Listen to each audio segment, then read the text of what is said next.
تشہد کے بعد التحیات جب پڑھا جاتا ہے، تشہد پڑھا جاتا ہے، تو اس کے اندر دعاؤں کا اہتمام نہیں کیا جاتا، صرف ایک دعا پڑھی جاتی ہے درود شریف کے بعد، رب اجعلنی مقیم الصلاۃ ومن ذریتی ربنا وتقبل دعا ربنا اغفر لی ولوالدی وللمؤمنین یوم یقوم الحساب۔ حالانکہ میاں ارسلان صاحب پوری ذمہ داری سے کہہ رہا ہوں یہ نماز کی دعا نہیں ہے۔ علامہ صاحب ہم تو جب سے پیدا ہوئے ہیں ہمیں تو یہی دعا پڑھائی گی۔ ہم نے بھی بچپن میں یہی پڑھی تھی، لیکن جب دین پڑھا تو پتا چلا کہ یہ نماز کی دعا ہے ہی نہیں۔ آن دا ریکارڈ بات کر رہے ہیں آپ؟ میں کیمرہ کے سامنے بیٹھ کے بات کر رہا ہوں۔ اچھا، یہ دعا نماز کی دعا ہے ہی نہیں۔ نبی کریم صلی اللہ علیہ وسلم نے ساری زندگی کبھی بھی نماز کے اندر یہ دعا نہیں پڑھی۔ لائیے کوئی عالم، لائیے بٹھائیے میرے سامنے، زہر کا پیالہ پی لیں گے، نبی کریم صلی اللہ علیہ وسلم سے اس کا ثبوت نہیں دے سکیں گے کہ نبی صلی اللہ علیہ وسلم نے نماز میں یہ دعا پڑھی ہو۔ یہ سیدنا ابراہیم علیہ السلام کی دعا ہے، قرآن مجید کے اندر آتی ہے سورۃ ابراہیم میں، لیکن نماز کی دعا نہیں ہے۔ نماز کی دعائیں ہمارے مولویوں کو نہیں آتی تو مقتدیوں کو کیا بتائیں گے؟ بسم اللہ الرحمن الرحیم۔ حضرت کی یہ ویڈیو آپ نے سماعت فرمائی، اس طرح کا ان کا ایک اور کلپ بھی ہے۔ یہ دعا جو ہے رب اجعلنی مقیم الصلاۃ ومن ذریتی ربنا وتقبل دعا، اس کے حوالے سے بار بار یہ کہہ رہے ہیں کہ یہ دعا نماز کی دعا نہیں، حضور نبی کریم صلی اللہ علیہ وسلم سے ثابت نہیں۔ یہاں میں حضرت سے یہ پوچھنا چاہتا ہوں کہ صرف یہ بتائیں کہ کیا یہ دعا نماز میں جو شخص پڑھتا ہے اس کی نماز ہوتی ہے یا نہیں ہوتی؟ اگر اس کی نماز ہو جاتی ہے تو پھر آپ کو مسئلہ کیا ہے؟ دوسری چیز، فقہائے کرام نے حضور نبی کریم صلی اللہ علیہ وسلم سے مسنون دعائیں اور قرآنی دعائیں ان سب کا کہا ہے کہ ان میں سے جو پڑھ لیں نماز ہو جاتی ہے، اور پھر اس کی دلیل بھی ان کے پاس ہے۔ آپ جو کہہ رہے ہیں کہ یہ دعا نماز کی دعا نہیں ہے، یعنی اس کو نماز میں نہیں پڑھنا چاہیے، تو آپ کے پاس اس کی دلیل کیا ہے؟ قرآنی دعا ہونا ہی سب سے بڑی یہ چیز ہے کہ قرآن پاک میں جب ایک دعا ہے تو نماز میں اس کو پڑھا جا سکتا ہے، چونکہ وہ قرآنی دعا ہے۔ تو آپ قرآنی دعا کے درپے کیوں ہیں؟ آپ کو اس کی ضرورت کیا پیش آ رہی؟ آپ لوگوں کو کیوں تشکیک میں ڈالنا چاہتے ہیں؟ پھر ایک دو اور بڑی اہم باتیں ہیں۔ ایک یہ ہے کہ بخاری شریف میں سنن ابی داؤد میں حضور نبی کریم صلی اللہ علیہ وسلم نے قاعدہ اخیرہ میں دعا مانگنے کی حیثیت کیا بیان فرمائی ہے؟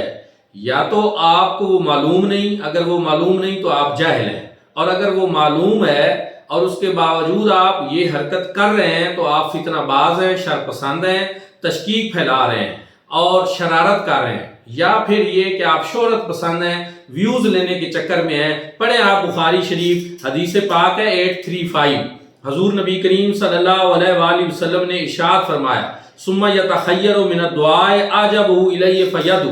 کتاب الاذان میں جو امام بخاری نے باب باندھا ہے، باب ما یتخیر من الدعاء بعد التشہد ولیس بواجب، امام بخاری یہاں پر فرما رہے ہیں باب باندھتے ہوئے کہ تشہد میں دعا کا یہاں پر مانگنا، اس میں آپ کو اختیار ہے جو دعا مانگیں، کیونکہ یہاں پہ دعا مانگنا واجب نہیں ہے۔ تو جب دعا مانگنا واجب ہی نہیں ہے، امام بخاری جیسی ہستی بخاری شریف میں باب باندھ کر یہ بتا رہے ہیں، اور اس کے نیچے حضور صلی اللہ علیہ وسلم کا ارشاد گرامی بتا رہے ہیں کہ ثم یتخیر من الدعاء اعجب الیہ فیدعو، کہ حضور نبی کریم صلی اللہ علیہ وآلہ وسلم نے ارشاد فرمایا جو دعا تمہیں پسند ہو تم وہ یہاں پر مانگ لو۔ تو اگر جو دعا میں، کیا یہ دعا شامل نہیں ہے؟ کیا یہ قرآنی دعا نہیں ہے؟ کیا حضور صلی اللہ علیہ وسلم نے اس کی اجازت نہیں دی؟ جب حضور صلی اللہ علیہ وآلہ وسلم نے پابند نہیں کیا کہ تم فلاں دعا مانگو فلاں نہ مانگو، تو آپ یہ قیدیں کیوں لگا رہے ہیں؟ آپ پابندی کیوں لگا رہے ہیں؟ آپ کس حیثیت سے پھر اس دعا پہ پابندی لگا رہے ہیں؟ اور فقہا نے اگرچہ اس دعا کا بھی کہا ہے کہ یہ بھی مانگ لیں، اور دعاؤں کے بارے میں بھی بتایا ہے جو مسنون دعائیں ہیں، جو ڈسپلے ساتھ ہو رہی ہیں اور لوگ دیکھ رہے ہیں کہ حضور نبی کریم صلی اللہ علیہ وسلم سے کئی دعائیں جو ہیں وہ نماز میں تشہد میں منقول ہیں اور موجود ہیں اور مسنون ہیں، ان میں سے کوئی بھی دعا آپ پڑھ سکتے ہیں۔ لیکن چونکہ آپ بار بار کلپ اس دعا کے خلاف بنا رہے ہیں، جس سے پتہ یہ چلتا ہے کہ آپ کو اس دعا سے کوئی مسئلہ ہے، کوئی تکلیف ہے، لوگوں کو آپ پریشان کرنا چاہتے ہیں، کیونکہ یہ دعا کروڑوں لوگ مانگتے ہیں اور کروڑوں لوگوں کی نمازیں کیا درست نہیں ہو رہی؟ کیا اس سے کیا مسئلہ ہے پھر آپ کو؟